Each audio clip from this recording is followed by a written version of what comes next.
નમસ્કાર ખેડૂત મિત્રો, ભૂમિ એગ્રો જે બળદની ઓયણી, પાવર ટીલર અને સનેડાની પાછળ જે ઓયણી ચલાવવામાં આવે છે એમાં વિશેષતાની વાત કરું તો જેમ આપણે મોટી ઓયણીમાં જે આ રોટરની જગ્યા મૂકવામાં આવી છે એ જગ્યા આપણે બળદની તમામ પ્રકારના મોડલમાં જગ્યા મૂકવામાં આવી છે।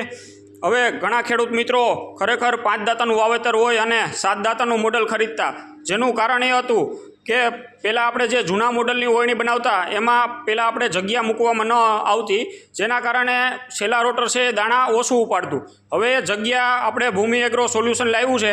બધા રોટર એક સરખા દાણા ઉપાડશે એ જગ્યા આપણે મૂકવામાં આવી છે તમામ પ્રકારના ઓક્સના મોડલમાં અને તમામ પ્રકારના જે આપણે મોટી ઓયણીના મોડલ છે એ બધામાં આ જગ્યા મૂકવામાં આવી છે અને મોટી ઓયણીના તમામ પ્રકારના મોડલમાં જગ્યા મૂકવામાં આવી છે। એટલે ખરેખર જે ખેડૂત મિત્રોને જેટલા દાંતાનું વાવેતર હશે એટલા દાંતાનું મોડલ ખરીદશે તો એમાં બધા રોટર એક સરખા દાણા ઉપાડશે અને એક ધારું વાવેતર થશે।